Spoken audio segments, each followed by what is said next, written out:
After 2012, Sandy Hook, December, 26 people killed. Obama came and talked about, with agonizing compassion, he said, "This is our first task, caring for our children. It's our first job. If we don't get that right, we don't get anything right. That's, as a society, how we will be judged." And by that measure, can we truly say, as a nation, that we are meeting our obligations? Can we honestly say that we're doing enough to keep our children, all of them, safe from harm? Can we claim as a nation that we're all together there, letting them know that they are loved and teaching them to love in return? Can we say that we're truly doing enough to give all the children of this country this chance they deserve to live out their lives in happiness and with purpose? And I've been reflecting about this, assessing this, and on this last few days, if we're honest with ourselves, the answer is no. We're not doing enough, and we have more things to do. And what I'm going to ask each one of you as you listen today is to be an ambassador and to go back to your school and take inventory about, is your school doing the appropriate expected measures to keep our children safe? And in this current environment, we tend to assess kids who are provocative, impulsive, and see them as dangerous. And schools are under-resourced, and students, the most alarming thing, are being over-criminalized.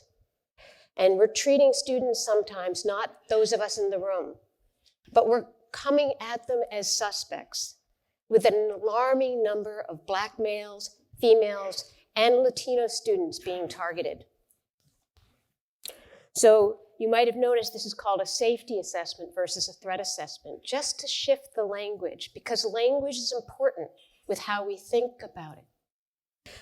And the million-dollar question that we're being asked to figure out, and I'm a seasoned clinician. I've been doing this work post-Columbine, so that makes it almost 20 years where I've been doing assessments. And still, when you're asked the question to differentiate between typical behavior and concerning behavior, it can be tough, and it keeps educators up at night. And this comes from the FBI studies. If you look at typical behavior, you're thinking about impulsivity, about low frustration threshold, struggles with authority. And when you're worried about concerning behavior, you can see bizarre behavior, you can see escalating patterns of aggression, you can see repetitive threats, agitation, and trying to mobilize resources to respond in an effective way is what I want to talk about with us today. So who gets referred? Who gets referred for a threat assessment? It may be done when there's been swearing or threatening to harm a teacher. We have over 10% of teachers who've been threatened in the national statistics. Destroying classroom property, fighting with peers, and the bane of our existence, posting a message on internet or an image that is possibly threatening. And sometimes what happens is we have varying lenses that we bring to this. So if you're a classroom teacher, you may feel like, I need this kid out. I don't feel safe. And your criteria for safety is different than maybe a clinician who's assessing, who may say, I need this child to be in the least restrictive setting. And I want us to do different interventions before we say that this is a kid who needs to be placed out. And then you may have parents who say, I don't care what's going on with little Johnny. I don't want my kid in the same classroom. So that tension is all boiling around when we're doing assessments. And I truly believe often kids are doing the best they can. And our job is to help them do better. So the perception is with parents, and sometimes even with people in this room, that a school shooting is going to happen in my building. And it doesn't seem to help the statistics. So I can tell you that with youth homicides, 52% take place in residencies. They take place at home. 30% take place in parking lots or on roads. And whether it's 0.3% or 1 to 2% take place in schools. So we often hear efforts to make people less nervous. We'll say things like, if the average school can expect a student perpetrated homicide 1 in every 12,800 years. You hear other statistics about 1 in 2 million students will get killed in school. But still, there's casualties. So this is a graph. On the left is the school shootings per year. And what you see is that in 2018, there were 11 school shootings. And students present for school shootings during 2018 were over 12,000 students. 12,000 students that witnessed it. And I want to read you an assignment that one of my Harvard freshmen wrote for me.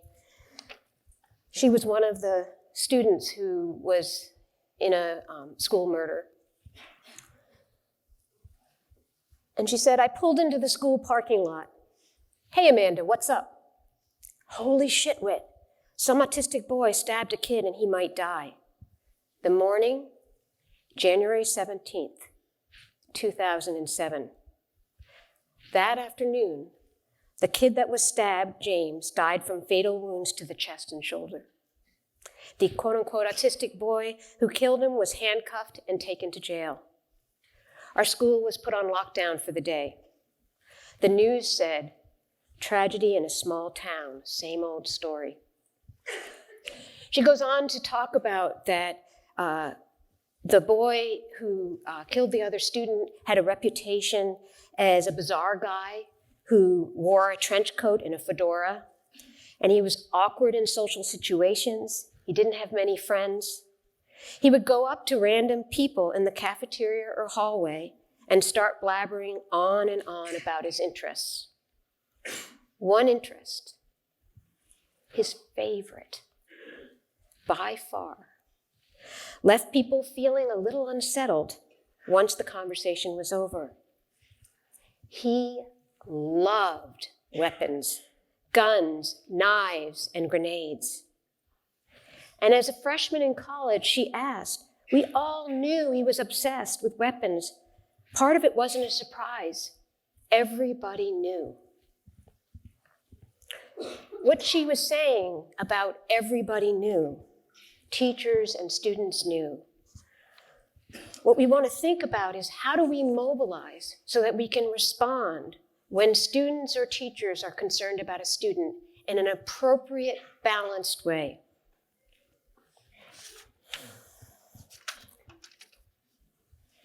Ideally, kids in Whitney's school, if they were really concerned about a student, that would have prompted a safety threat assessment.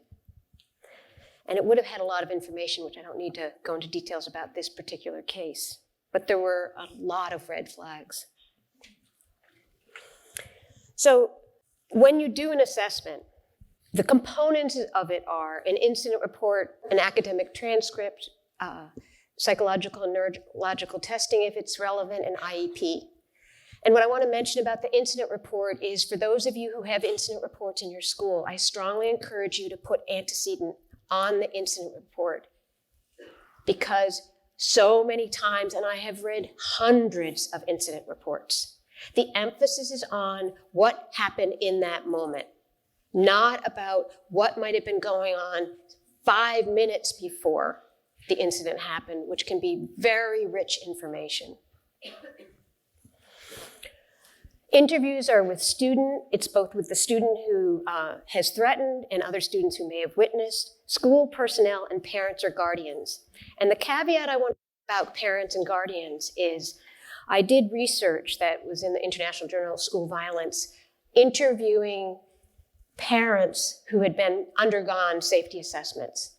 And their child did, but they feel like they did. They feel under siege, often terrified, and for right reasons. Sometimes if their kid did something impulsive, it will torpedo their child's education. They may end up in a 45-day assessment. But how we build an alliance with parents and these students in the crisis of, it may be the biggest crisis in their life, is really important. Now, sometimes, and this is where I'll keep going back and forth with caveats, sometimes you have parents who say, nope, you're not assessing my kid, and schools get stymied. What you want to do in that situation, there's a couple options. If you're worried about a gun, all bets are off. We all know safety trumps everything, right? So you can go ahead and do an interview. If you're really concerned, it's a lower level aggression, which many times that's what it is. It's not about the concern about a gun. It might be about the concern of consistent aggression in a classroom, and the parent saying, no, I won't allow an evaluation, is you can get the Department of Children's Services involved and talk about it being neglect, because in being able to do the assessment, you might be able to provide better services for the student. The components of an interview, clearly making an alliance with a student and the parents is important. One of the telltale things I can tell you, if you sit down with a kid and they've made a threat and they cop an attitude and they don't want to cooperate, that is incredibly important information, because I've done hundreds of these assessments and I've only had that happen 3 times. And so the idea that you have a child that doesn't want to cooperate is a very important red flag about where the quality of the relationship with any adult, because most kids are invested enough to want to stay in school that they're going to cooperate on some level. They may lie, not lie, but they may say, I don't know how I ended up with the weapon, or my friend gave it to you, and that's sometimes turns out to not be accurate. But the idea that they're just going to be snide or just belligerent is really unusual. And the $1 million question that I think most schools are contending with is, do we have the resources for this student? And that again ends up being a divide. Sometimes you'll have a principal who says, I need this kid to leave. And then you have the special ed folks who are saying, many of us in the room, we need to do more. But that decision, and I can tell you from Tom Hare's work that if it's sexualized behavior, 80% of those kids are going to go out of district. And that is a hot button issue that many schools will not tolerate, the liability that comes with that. And the other term that I think is very useful to think about when you're thinking about making that decision is, how much error history is here? How much damage has happened?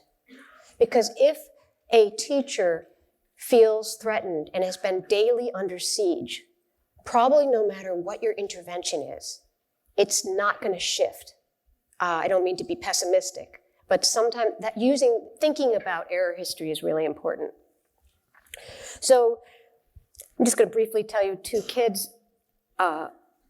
You probably have kids in your mind as I go through this, where I see there's 2 sort of blips that happen with assessments. Oftentimes, we're having a lot of little kids that come in for assessments, kindergarten through 2nd grade. And those are like the Alfred of the world, who, He roamed the classroom, placed hands around a child's neck, killed a goldfish. Mother's been called at work, and she's worn down because she's about to lose her job.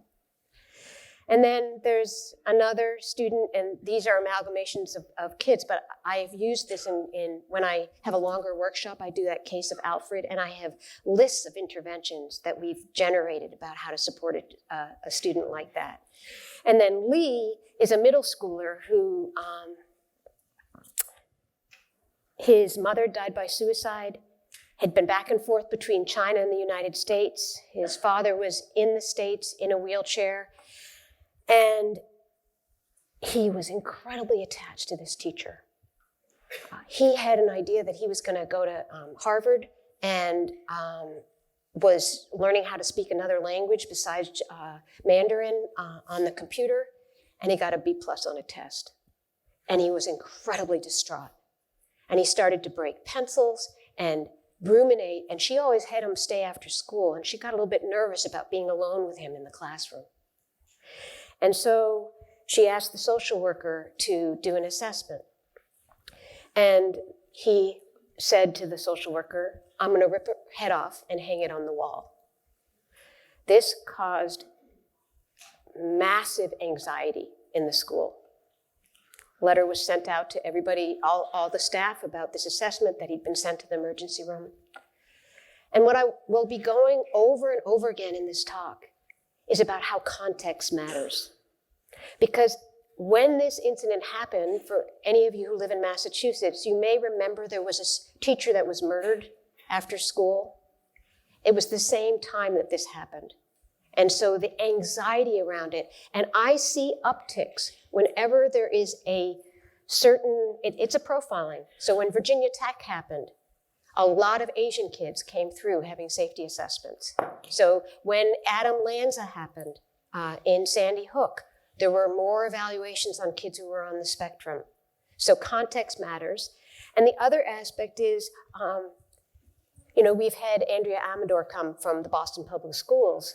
She does a beautiful job about, instead of hardening schools, which is the language we're using when we use lockdowns and metal detectors, she's softening schools.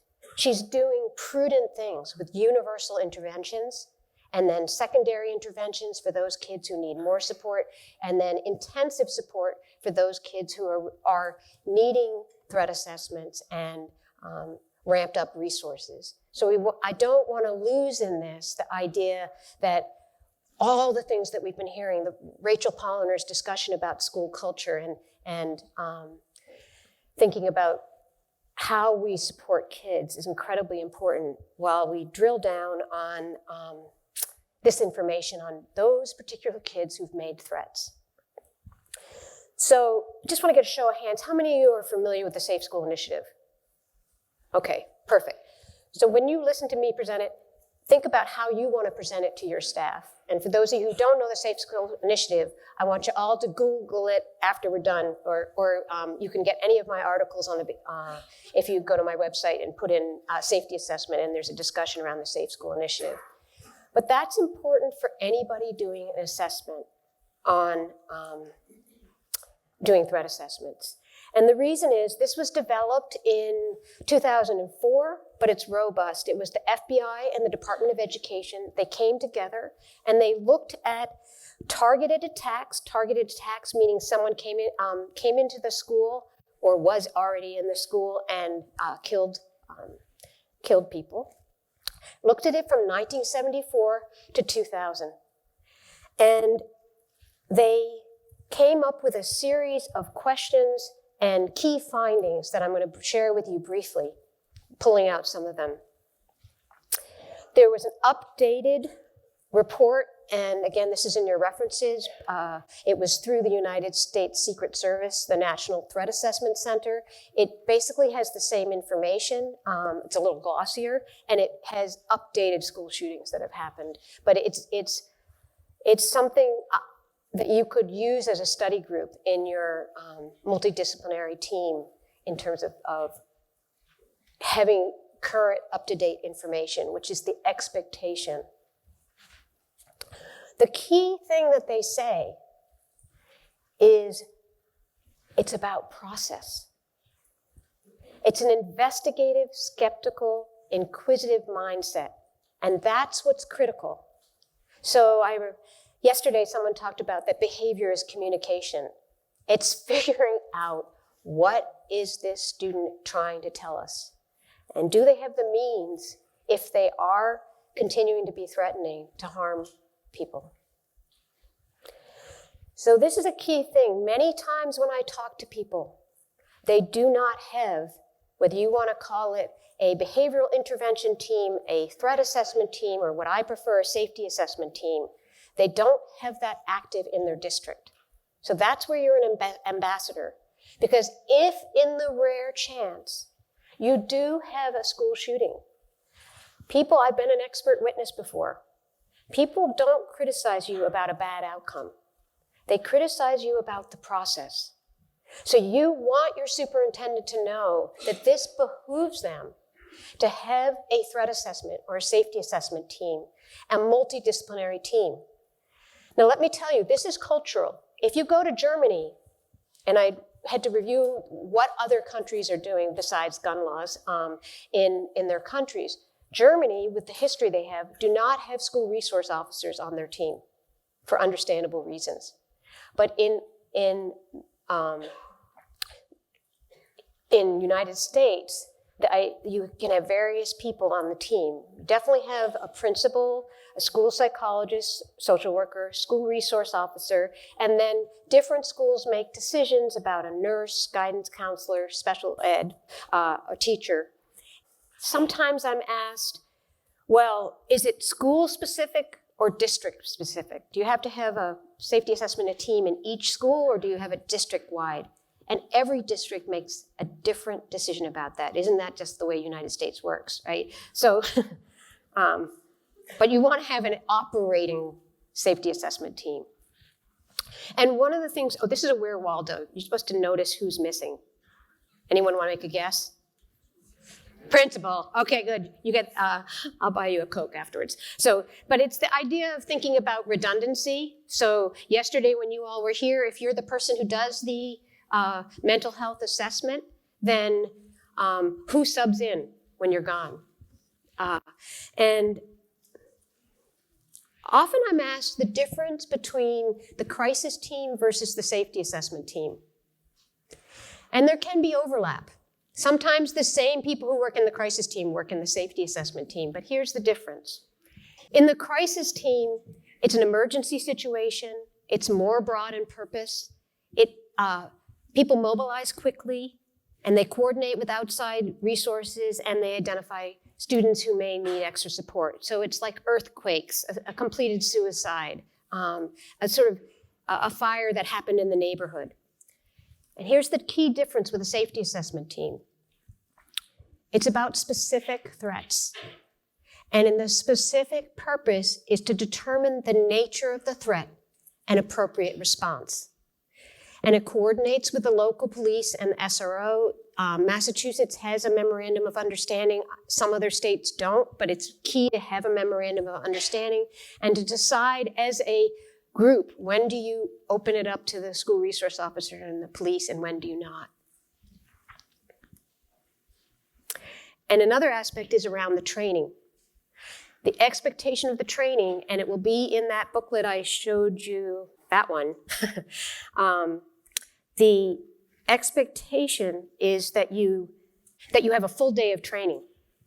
Not just a 1 hour me talking, but a full day of training, and that includes reviewing the Safe School Initiative questions and key findings, role playing, talking about how your team works and makes decisions, because we heard about how important it is to have adults, particularly under crisis, have figured out what your roles are on the team.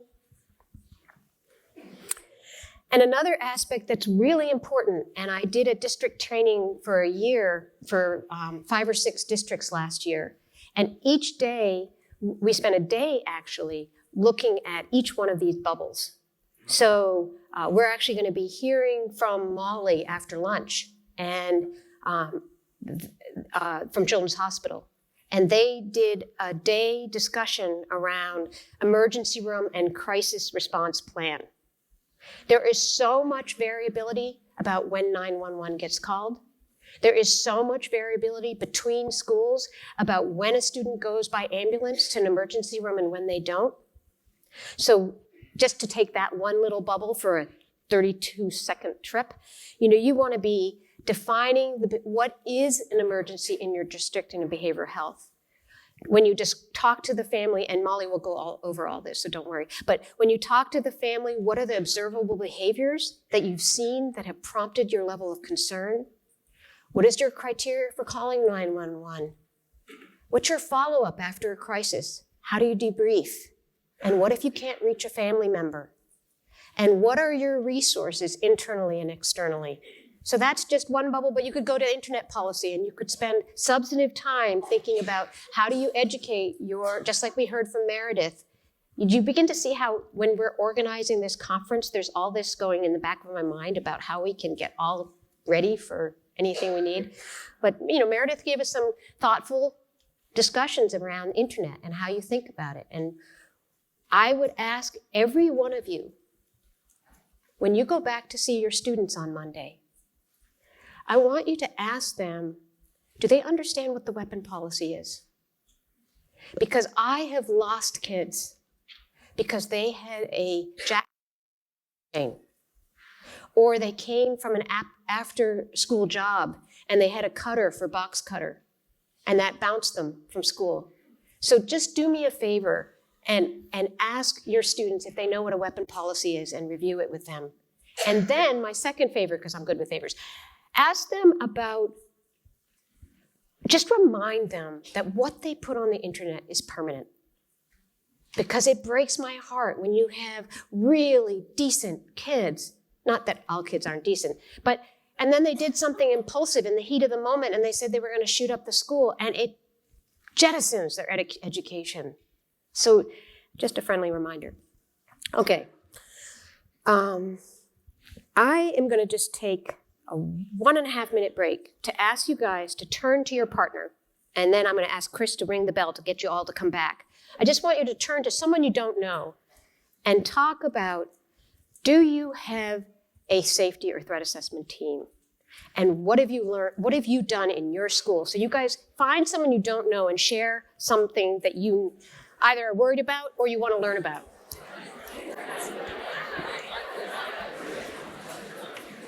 I want you to bring these conversations with you to lunch or during break, because it's really important that you have them and that we learn from each other. So I'm just going to briefly go through some of the statistics that and findings that the Safe School Initiative found out. We go back to Whitney, that 93% of students who did school shooting had exhibited behavior that caused at least 3 people concern prior to the attack. This is not a werewolf episode. Usually there's multiple signs that there's a problem, which you could turn and reframe and say there are multiple opportunities for intervention, for support. The 10 key findings of the Safe School Initiative, some of them are quick and you can read it in 2 minutes, but they're not rare, sudden, impulsive acts. And this idea of profiling, we go through these waves of stupidity in our country. And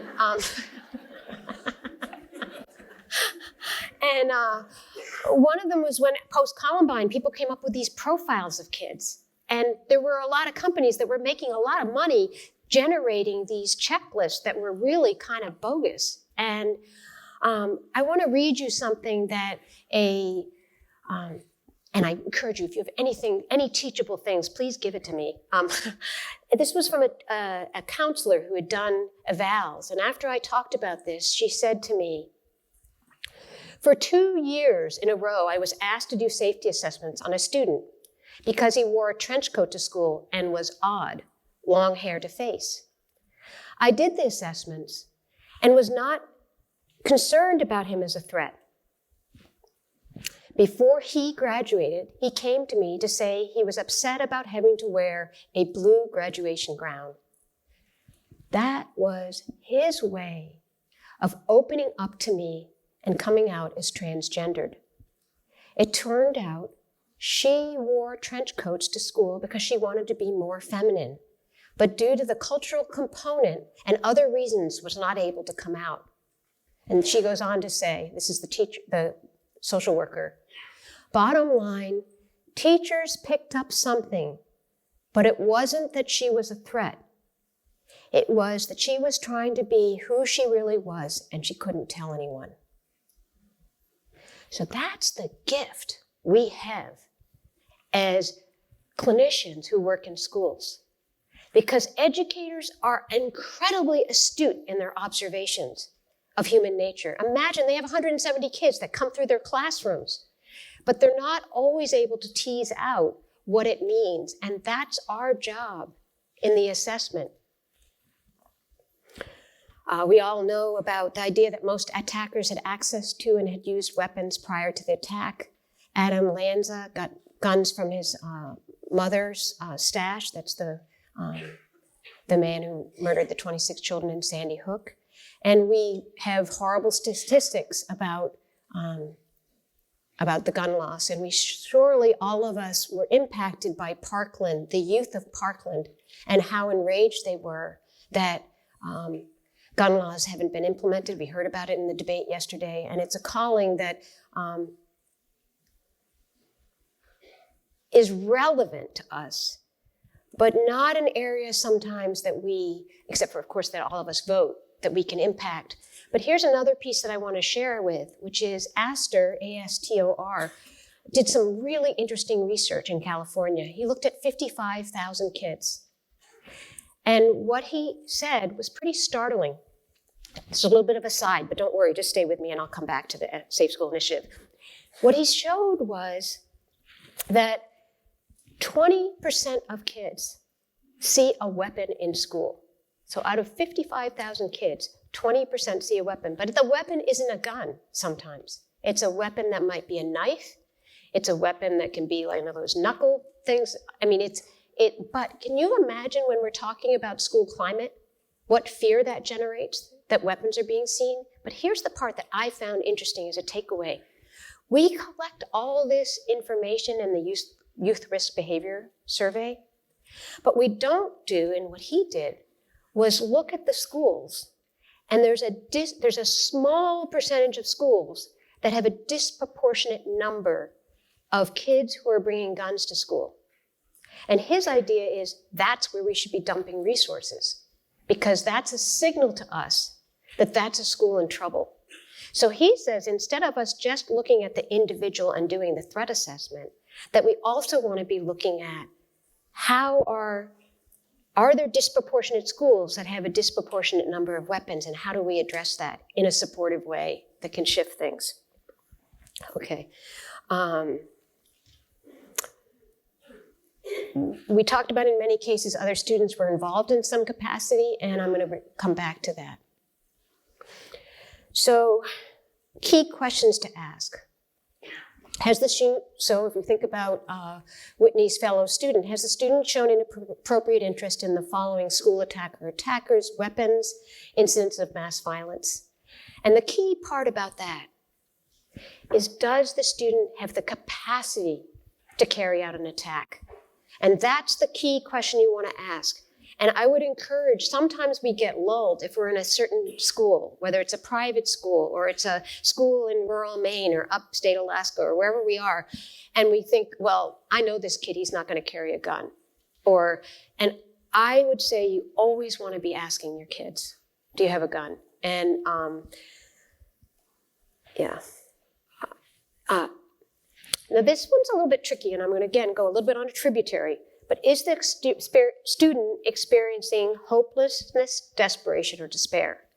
Now that's the idea. If you look at psychological autopsies, we know that kids with conduct disorder, antisocial disorder, a third of them, so this is Schaffer's work that looked at completed suicides, a third of the kids who had conduct disorder and completed suicide. So sometimes when you have kids who are acting out, they're desperate inside.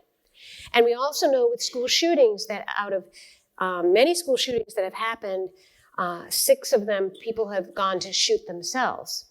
Now, this is the problem No, I'm going to tell you that part later. Never mind. Okay. Don't let me forget, though, to tell you about desperation and hopelessness and how that comes out in policy. Now, this goes back to all of our talks yesterday morning.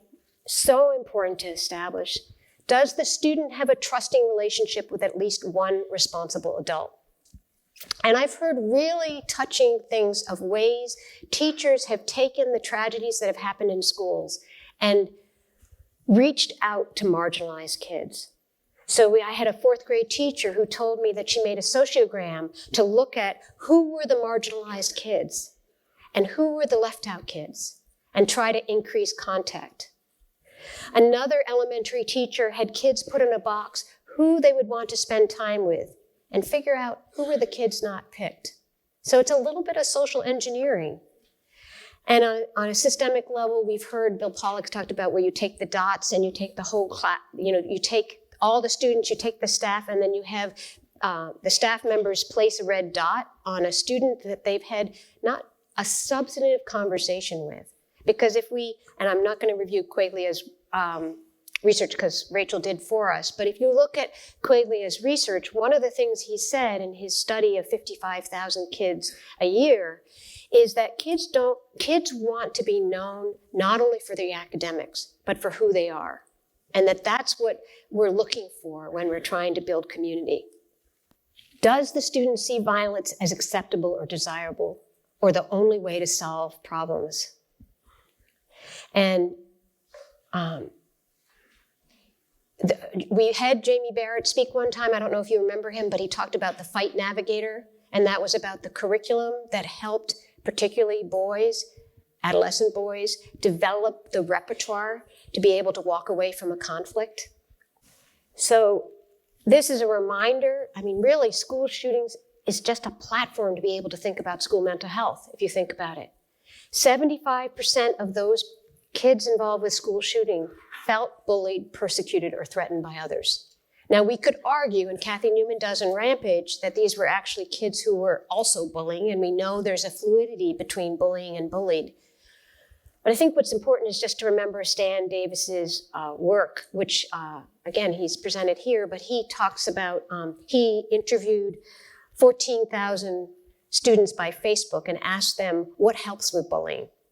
And what kids said is follow-up. And what I would say in terms of doing threat assessments, the most important thing is to do follow-up. Follow-up with the kid who initiated the threat and follow-up. And that's what students are telling us. So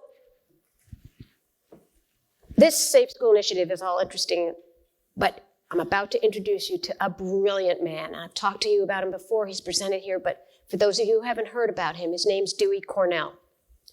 And what we have to develop is a systematic way to respond to threat.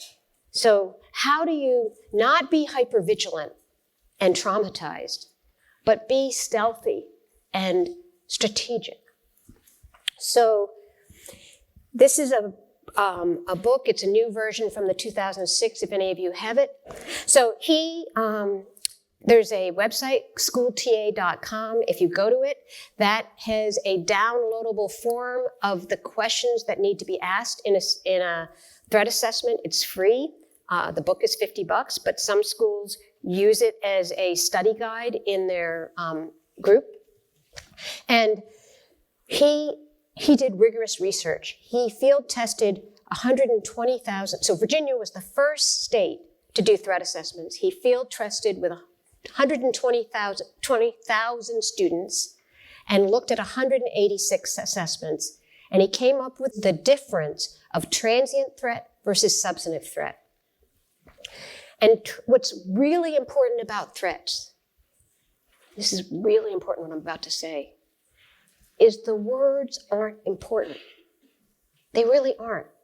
I know this sounds kind of crazy, but if you say you're going to kill a teacher, and then 2 minutes later, you are incredibly remorseful and you realize that you just lost it because that's different than if you say, I'm going to kill a teacher, and then you show that you have no remorse and you actually have been harboring a longstanding grudge and you've been having acts of aggression from kindergarten through 10th grade. So a transient threat is You say it in the moment, and then you retract it. So a substantive is a threat that's repeated. It extends beyond the immediate incident, and it's plausible. So I have a slide that just goes through that again, because people often ask me to clarify that. So a transient threat, there's minimal risk. There's a lack of detail. It's made in anger or frustration or as a joke.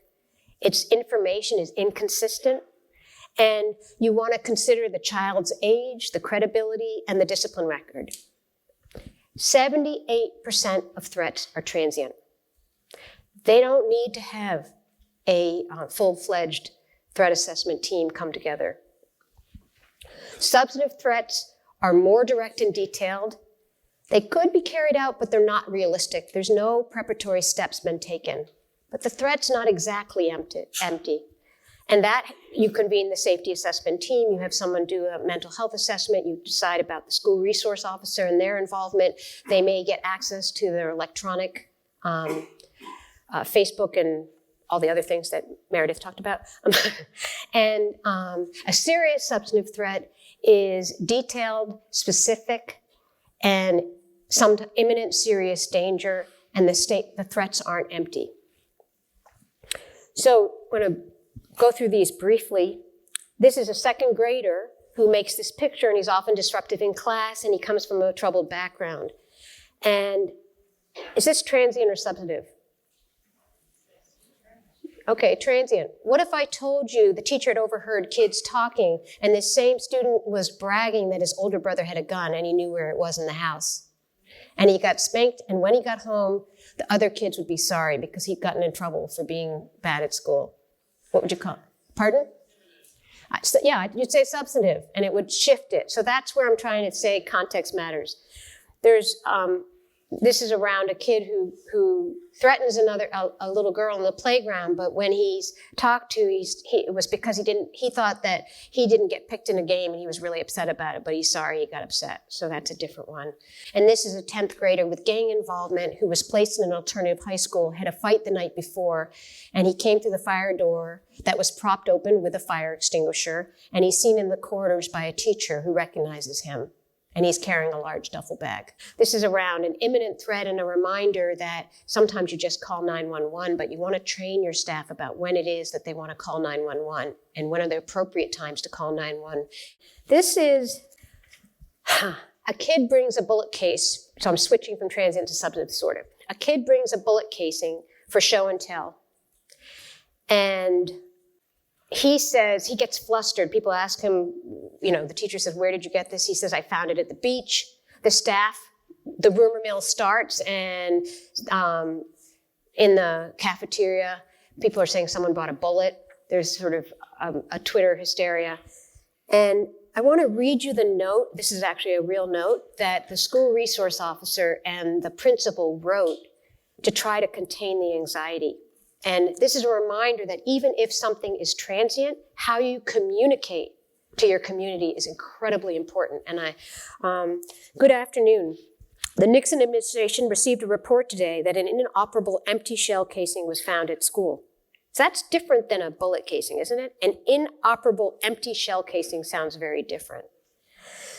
When discovered, the casing was immediately brought to the office. The police department was notified and assisted with investigation at school. It was determined that the casing was an empty historical artifact and was not a safety concern. Parents of students involved have been contacted.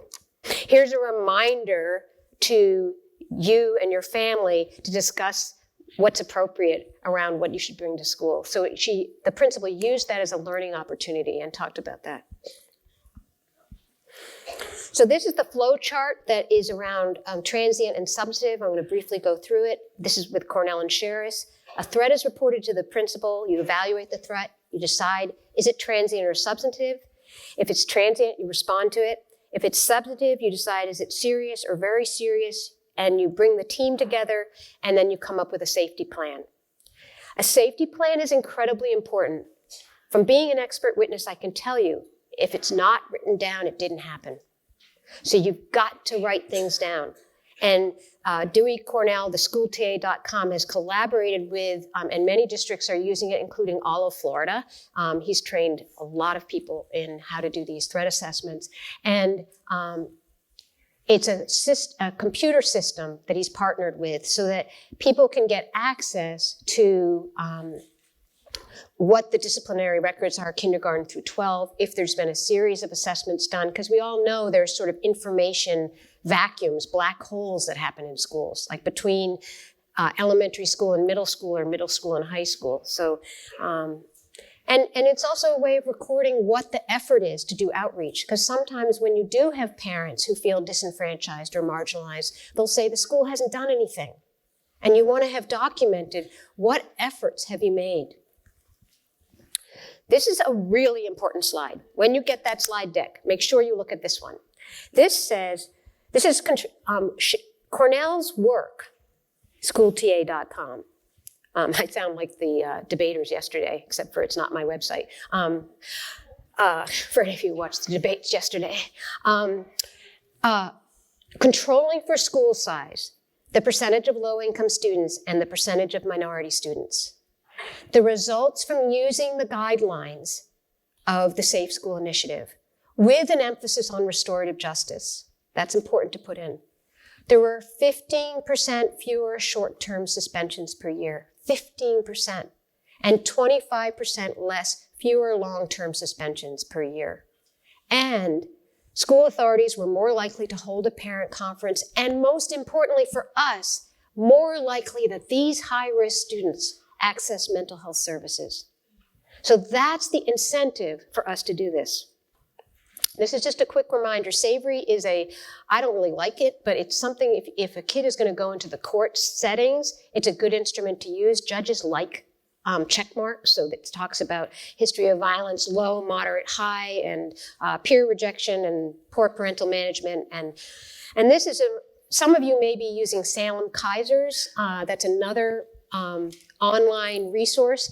It does not have the robust evidence and research as Cornell's work does. But why I put that up is it's really important to think about interpreters and cultural brokers. So when you are having these high-stake meetings with your parents, even though we know in individual ed plan laws that we're supposed to have translators, it often doesn't happen. But in these situations, it's incredibly important.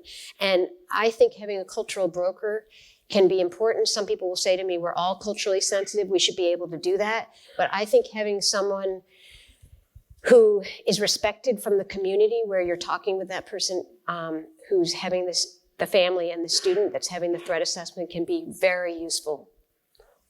This is a CYA that I tell all my child fellows to put on their website, on their reports, which is it's not possible to make predictions of violence, and this is a time-limited safety assessment that takes into consideration risk factors and aspects of resilience.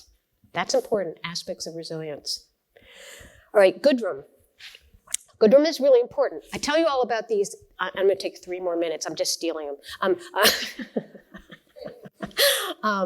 Goodrum is a really brilliant psychologist.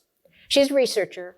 She's in Columbine, and she's going to say, okay, Cornell's great, Dewey Cornell's great, but you know what? We all know in here, people cut corners. Schools cut corners all the time. Second step, supposed to happen 3 times a week. How many of us know? Second step, if you're lucky, happens 1 time a week. But it's evidence-based if you do it 3 times, right? Same thing. So there is a situation in Colorado, post-Columbine, where a student makes a threat, and then the threat to the teacher explodes and says he's going to kill the teacher. Psychologist does an assessment. She does a sloppy assessment, I hate to say it. And she doesn't talk to the teachers the way you're supposed to get multiple informants. She assumes that the teachers are concerned they're going to come to her. And the administrator sends him out for a 5-day suspension. 3 months later, he comes back and he kills himself and another student. So what this psychologist did was she got 8,000 pages of interviews of 12 school people. And she reviewed everything and came up with a different shift Instead of thinking only about what the individual assessment was, it was about what's going on in the school culture that we would end up having a sloppy assessment. And she talks about the culture of safety and how important that is. And one is that it should be informed, that all the staff need to know about the current knowledge in the field, that leaders need to promote the reporting of concerns, problems, mistakes, and near misses. And leaders need to create an atmosphere of trust in which people are encouraged to report safety-related concerns. That's really important. If you have a CYA mentality in your school, which I sort of saw when people raised their hands when Rachel Polliner was speaking, that's not going to help. Because you need to have people have the faith that if they come forward, that people are going to answer appropriately. And the other thing is we don't want to have checklists. We don't want to have, oh, I've got that safety team, and not be rigorous about examining how to be flexible and learn and adjust. Okay. This is just to remind us that you need to have anonymous reporting. That's something you can get for free for your schools with the Sandy Hook Promise. The last part is that what's really troubling is if what we need are safety assessment teams, and we need people like you to do mental health clinicians. This is called, from a report from the ACLU, Cops Not Counselors. And what it says is 25% of schools, 14 million students, are in schools with police, but no counselors, no social workers, no psychologists, no nurses. That is a pitch to you guys to advocate. And what we've done is we've gone from human detectors to metal detectors. And what I have an article that's coming out this week in the local NPR, because what I'm going after is A.L.I.C.E. How many of you have A.L.I.C.E? Alert, lockdown, inform, counter, and evacuate. That is a hoax, all right? And I need you all, yes, there should be no active shooter drills. That is wrong. And what's outrageous is the National Association of School Psychology is partnered with A.L.I.C.E. and come out with guidelines for how to be ready for A.L.I.C.E. active shooter drills. I'm not a psychologist, and I know psychiatrists have done bad things with drug companies. But I'm ashamed that mental health clinicians are partnering and doing that. And they're saying it's evidence-based with three research references. One is from 1994 about fire and how to prepare kids for fire. The other one is 2005, and it's around talking to kids about not picking up guns at home and shooting themselves. And the third reference, which they haven't referenced in the NASP, but is on the A.L.I.C.E. Website, is a 2018 study that used adults in a simulated active shooting drill. And yet we have kids who are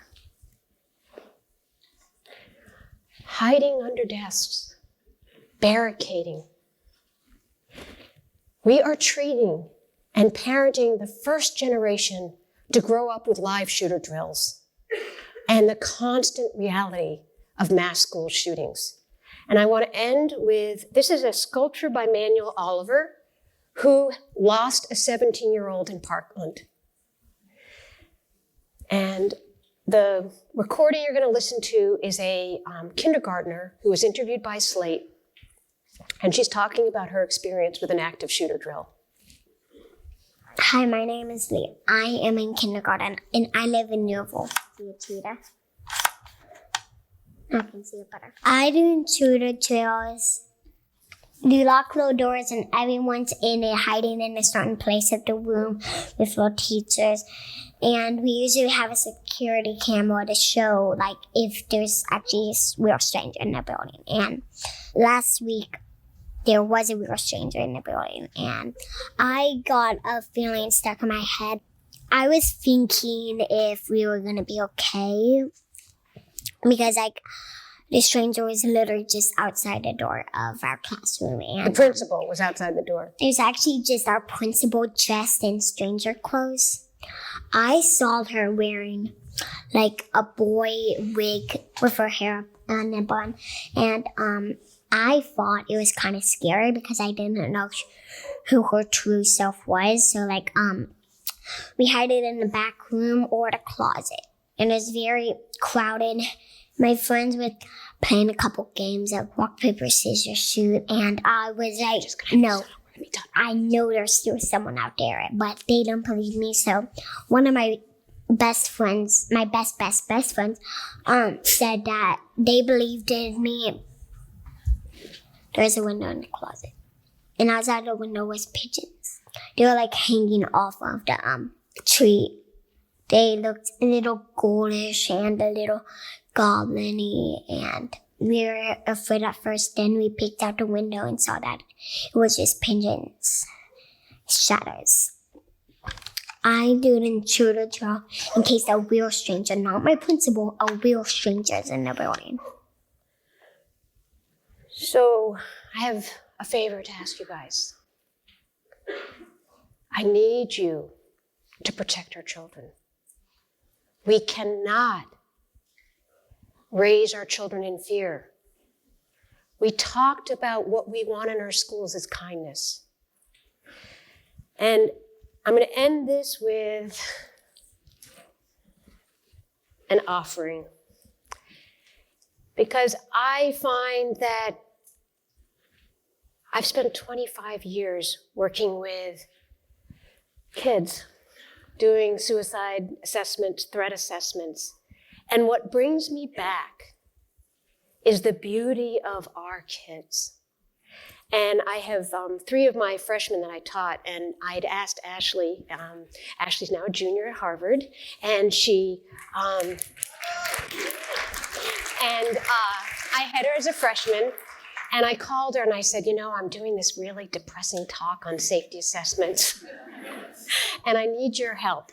And I really left it to her creativity. I said, I want us to go from despair to hope and determination. So thank you, Ashley. So she's going to sing us a song.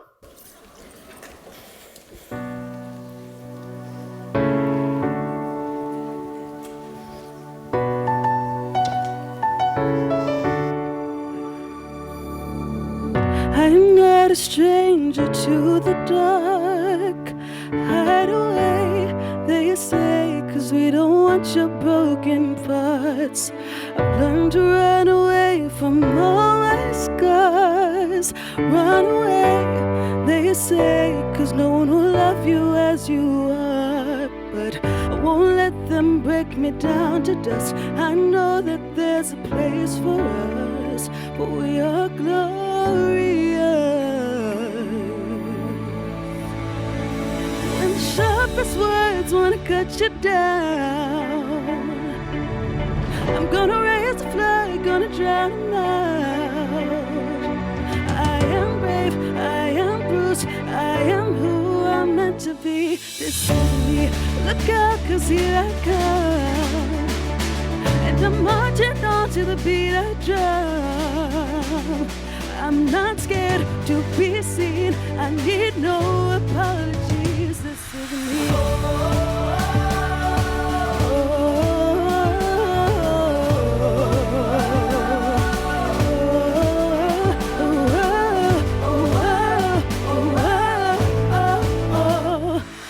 Another round of hatred hits my skin.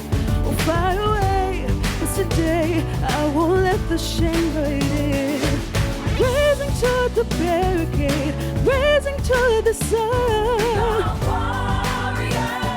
Yeah, that's what we've become. I won't let them break me down to dust.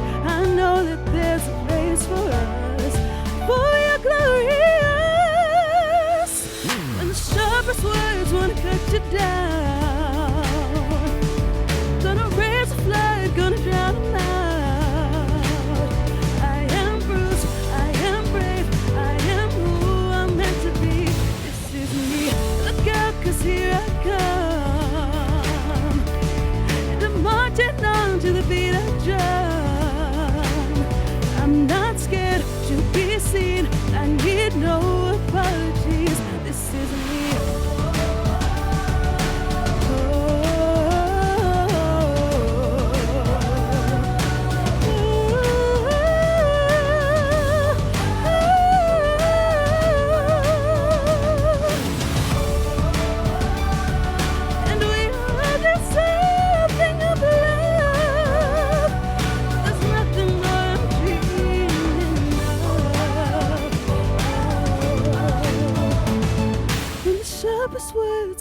let you down.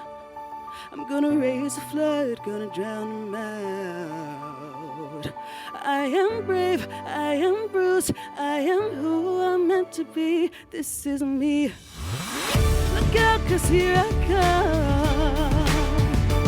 And I'm marching on to the beat of drum. I'm not scared to be seen, I need no apologies. This is me.